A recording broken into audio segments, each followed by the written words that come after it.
தங்கையின் திருமணத்தை, காதல் திருமணத்தை முடித்து வைத்த அண்ணன் தங்கச்சி 2 பேரும் இந்த பக்கம் இருக்காங்க. இந்த பக்கம் அவங்களுடைய மாப்பிள்ளைகள். ஓஹோ, சொந்தக்காரங்க இங்கதான் இருக்கீங்களா? ரொம்ப சௌரியமா போச்சு. நம்ம சமூக அமைப்புகளை பொறுத்த வரைக்கும் பெரும்பாலும் பார்த்தா காதல்னு வர்றப்ப முதல்ல ஒரு பயம் வரும் இல்லையா? வரணும், வருவான் பாரு, வரணும். உங்கள் திருமணத்தை அண்ணன் எப்படி நடத்தி வைத்தார்? வீட்டுக்கே தெரியாம கோயில்ல கூட்டி போய் கல்யாணம் பண்ணி வச்சிட்டோம். இது அவரே கூட்டி கொண்டு கல்யாணம் பண்ணி வச்சிட்டாப்லையா? எது என்னையா சொல்ற? ஆவ பெருசு. தங்கச்சி ஆசைப்பட நம்மளே பண்ணி வச்சோன்னு சொல்லி கூட்டி போய் கல்யாணம் பண்ணி வச்சுட்டேன் சார். எப்படிங்க? வீட்டில் எத்தனை பேர்? வீட்டில் அம்மா மட்டும் தான் சார். ஏமா இப்படி தப்பு பண்றீங்களா? அம்மா ஒத்துக்கல. அம்மா ஒத்துக்கல. காலேஜ் ஃபர்ஸ்ட் இயர்ல இருந்தா லவ் பண்றோம். வந்து எனக்கு ப்ரப்போஸ் பண்றதுக்கு முன்னாடியே அவங்க அம்மா எனக்கு பொண்ணு கேட்டாங்க. யோ என்னையா இது? எங்க அம்மா பேசுறப்போ சுத்தமா இதெல்லாம் ஒரு மூஞ்சா? வந்த உடனே சொல்ல நினைச்சேன். ரொம்ப அசிங்கமா அது. எங்க வெட்டின முடி? அவங்க வந்து என் காலேஜும் கிடையாது, என் ஃப்ரெண்டோட ஃப்ரெண்ட். அவங்க அந்த ஃப்ரெண்டு கூட வரப்போ எனக்கு பழக்கமாயி அதுக்கப்புறம் லவ் ஆச்சு. இல்தக்க செய்யா இருக்கா என்ன? அதனால இவங்க அம்மா வந்து இதெல்லாம் சரிப்பட்டு வராது. இது சரிப்பட்டு வராது. இறங்கிட வேண்டியதான். முறை எப்போ அவர் சந்திச்சீங்க? அவரை வந்து சண்டையில் தான் சார் பார்த்தோம். சண்டேல தான் பார்த்தீங்களா? அட பாவி சண்டாளா, நீயாடா என்ன கொலை பண்ண பார்த்த? ஒரு நாள் என் தங்கச்சி எதுக்கு பின்னாடி சுத்துற அப்படின்னு சொல்லி கேட்டணும் சார். இதெல்லாம் கண்டுக்கிறப்படாது. ஏன்னா இது வாலிப வயசு. நான் பசங்கள்லாம் எடுத்துட்டு போயிருந்தேன், அடிக்க போகலாம், என் தங்கச்சி பின்னாடி சுத்துறாருன்னு. அப்புறம் பெரிய ஆள்கிட்டலாம் பேசி அங்கே நிப்பாட்டி வச்சிட்டாரு. உங்க 2 பேரையும் 420 உள்ள தூக்கி போட்டா ஆளுக்கு 5 வருஷம் என்ன போட்டுறவா?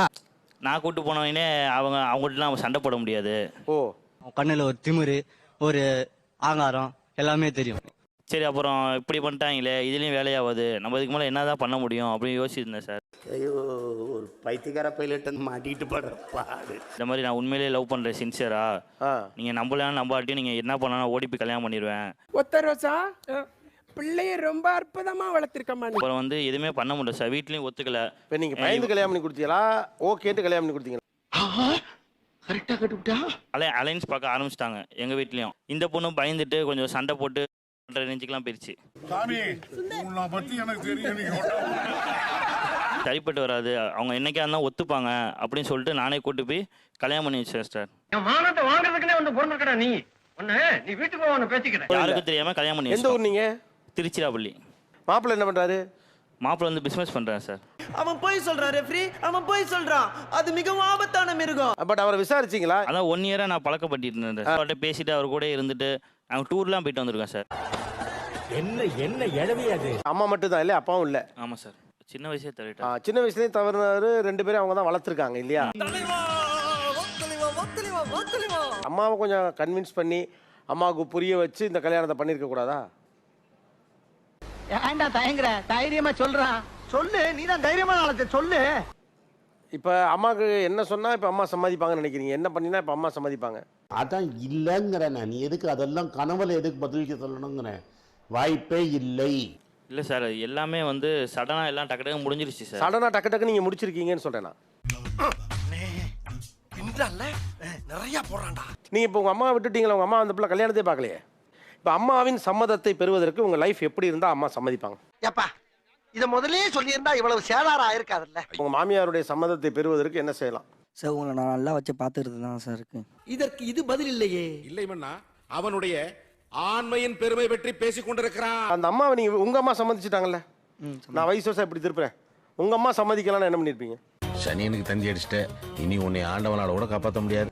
உங்கள் அம்மா சம்மதிக்கலண்ணா? சரி வெயிட், அவங்களை எப்படியாவது பேச நான் சம்மதிக்க தான் சார் வச்சாகணும். உனக்கு வந்தா ரத்தம், எனக்கு வந்தா தக்காளி சட்னா. அவங்கள புரிய வச்சு தானே கல்யாணம் பண்ணிப்பீங்க? ஆமால? ஆமாவா இல்லையா? உங்க அம்மா ஒத்துக்கலைன்னா நான் அவங்களை எப்படியாவது சம்மதிக்க வச்சு தான் கல்யாணம் பண்ணிப்பேன்னு சொன்னீங்கல்ல, அதை தான் நீங்களும் செஞ்சிருக்கணும். நீ கேட்ட ஒவ்வொரு கேள்வி என்ன செருப்பால் அடிச்ச மாதிரி இருக்குடா. நான் வந்து தஞ்சாவூர் நேட்டிவ். நான் சென்னையில வந்து ஒர்க் பண்ணிட்டு இருந்தேன். இவங்களும் சென்னையில தான் இருந்தாங்க. சார் லாஜிக் தப்பா இருக்கு. லாஜிக் பத்தி நீ பேசாதயா. அம்மா என்ன வச்சிருக்க? இல்ல வந்து நாங்க வந்து ஃபுல்லா ஜாயிண்ட் ஃபேமிலி தான். ஒரு வீட்ல மட்டுமே நாங்க வந்து ஒரு 20 பேர்கிட்ட எப்பொழுதுமே இருப்போம். அப்படிங்களா? ரொம்ப சந்தோஷம். புறப்படலாங்களா? தஞ்சாவூர்ல? ஆமா. தஞ்சாவூர்ல பட்டுக்கோட்டை. தஞ்சாவூர்ல பட்டுக்கோட்டை? ஆமா. என்னங்க எனக்கு ஒண்ணுமே புரியல. அதுதானப்பா எனக்கும் புரியல. தஞ்சாவூர் மாவட்டம் பட்டுக்கோட்டை. ஏமா பட்டுக்கோட்டையே பெரிய ஊர் தானம்மா? நீங்க எந்த ஊரு? நானும் பட்டுக்கோட்டை தான். ஓ அப்படியா விஷயம்? ஒரு நிமிஷம். 2017 வந்துட்டேன் சென்னைக்கு. 2018 தான் இவங்களுக்கு தெரியும். நீ ஊர்ட்டமா, உன் நல்ல மனசுக்கு நீ தான் ஜெயிப்ப. அவரும் பட்டுக்கோட்டை. ஆமா. நீயும் பட்டுக்கோட்டை. சத்தியம் பண்ணு. பங்கு மாட்டிக்கிட்ட பங்கு 2016லே தெரியும் சார். அப்போ வந்து ஃப்ரெண்ட். அப்ப நீ குத்துமதி பார்த்தா கேட்டியா?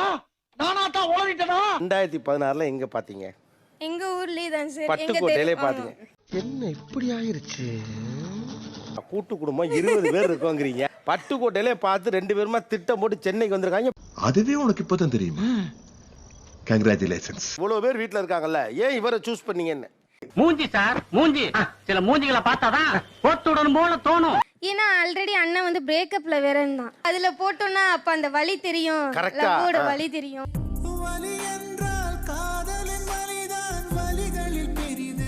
இல்லையே, அதெல்லாம் இல்லையே. இல்லையா? இருக்குடா இருக்குடா. எங்கடா இருக்கு? இதுவே என் தம்பிட்ட சொல்லியிருந்தா கண்டிப்பா கடைசி வரைக்கும் நடந்திருக்காது. வாய்ப்பில்ல ராஜா, வாய்ப்பில்ல. என் அண்ணனும் ஃபிக்ஸ் ஆயிட்டான். லவ் மேரேஜ்னு ஃபிக்ஸ் ஆயிடும். கேட்டானா உன்ட்ட? சரி விடு, தெரிஞ்சு போச்சுல ஐயா சாமி, விடு. அரேஞ்ச் மேரேஜ் அரே மாதிரி தான். ஆமா ஆமா. நானாச்சும் ஒரு 4 தெருப்பு சுத்தம் எப்படின்னு சூப்பர்ல. தள்ளி ஏன்னா பக்கத்து தெருவிலே பார்த்துருக்கேன் சார். எங்க அண்ணனுக்கு நான் தான்டா பண்ணுவேன், அப்படிதான்டா பண்ணுவேன். என்னடா பண்ண முடியும்? ஏன்டா ஒரு காதல் கதையை எடுத்தோம்னா பல காதல் கதை. சொல்லவான்னா எல்லாத்தையும் சொல்லிட்டியே. நீங்க யாருக்கு தெரிஞ்சிடக்கூடாது உங்க காதல் அப்படின்னு நினைச்சீங்க? சார் எங்க வீட்டுக்கு யாருக்கும் தெரியக்கூடாதுன்னு நினைச்சேன். நடந்தது நடந்து போச்சு, ஒண்ணுமில்ல, தெரியாம நடந்து போச்சு, போயிட்டே இருக்கு. நானும் அவரும் பேசிட்டு இருந்தோம். எந்த ஊர் நீங்க? நான் வந்து திருச்சி மாவட்டம் புளியஞ்சோலை. புளியஞ்சோலை. அப்படியா? ரொம்ப சந்தோஷமாலா. நம்ம போலாம் வாடி. அப்ப வந்து நாங்க பேசிட்டு இருக்கும்போது எங்க அண்ணனும் எங்க மாமாவும் பாத்துட்டாங்க. பாத்துட்டு ஒண்ணுமே சொல்லல. கல்யாணங்கிறது என்னோட பர்சனல் விஷயம். அதுல பெத்தவங்க நீங்க தலையிடுறது அநாகரிகம். எங்க பெரிய அண்ணன் வந்தாங்க. இவ எங்கடா போயிட்டு வரா அப்படின்னு கேட்டாங்க. அடிச்சது பாருங்க, 7 தையல் போட்டிருக்கேன். ஐயோ ஐயோ, நீங்க ரொம்ப டேஞ்சர் போல்தே. ஆமா, பருத்தி வீரன் மாதிரி அந்த அடியை வாங்கிட்டு சோறு போட்டு அள்ளி அள்ளி சாப்பிட்டு இது சரிப்பட்டு வராதுன்னு நினைக்கிறேன். அதுதாங்க நானும் அப்ப முடிவெடுத்தேன். ரத்தம் ஒழுகுது. ரத்தம் ஒழுகு ஒழுகு உட்காந்து சாப்பிடுவீங்களா? ஏன் அப்படி பண்ணீங்க? ஆர்வம் எனக்கு புரியுது, ஆனா சொல்ல மாட்டேன். எனக்கு அவரை பிடிச்சிருக்கு. அந்த அளவுக்கு love. நான் ஒரு சமூகம், அவர் ஒரு சமூகம். அதான் பிரச்சனையே. என்ன பிரச்சனை? ஒரே ஊரு. எங்களை வந்து ஏத்துக்க மாட்டாங்கன்னு எங்க அண்ணனோட பயம். நான் வந்து விழாப்படியா அவரு தான் எனக்கு வேணும். இருந்தாலும் நீ ரொம்ப தைரியசாலிப்பா. இந்த ஓட்ட கண்ணாடி போட்டு எப்படி துணிஞ்சு முன்னாடி நிக்கிறியோ? எவ்வளவு எத்தனை அடின்னா சொல்ல முடியாதுங்க சார். ஆனா அண்ணன் மட்டும் அடிக்கல. உங்கள மாதிரி மனுஷன்லாம் இருக்கனாலதான் கொஞ்சமாச்சும் மழை பெய்யுது. மத்த அக்காங்க அண்ணங்க எல்லாருமே அடிச்சாங்க. ஏன் நீங்க மட்டும் தங்கச்சி மேல அவ்வளவு ஒரு இது? என்ன நான் இருக்கேன்டா, வளர்ந்து அவன் கடைசி கிளைங்க சார். அந்த கடைசி கிளை உடைஞ்சு போச்சுன்னா கடைசி புள்ள. நல்லா இருப்படா, போடா. உன்னெல்லாம் ஒண்ணும் பண்ண முடியாது. நிகழ்ச்சியில் கலந்து கொண்ட அனைவருக்கும் கோபிநாத்தின் நெஞ்சார்ந்த நன்றிகள். மீண்டும் இன்னொரு சந்தர்ப்பத்தில் பேசலாம். அடுத்த பஞ்சாயத்துல மீட் பண்ணுவோம்.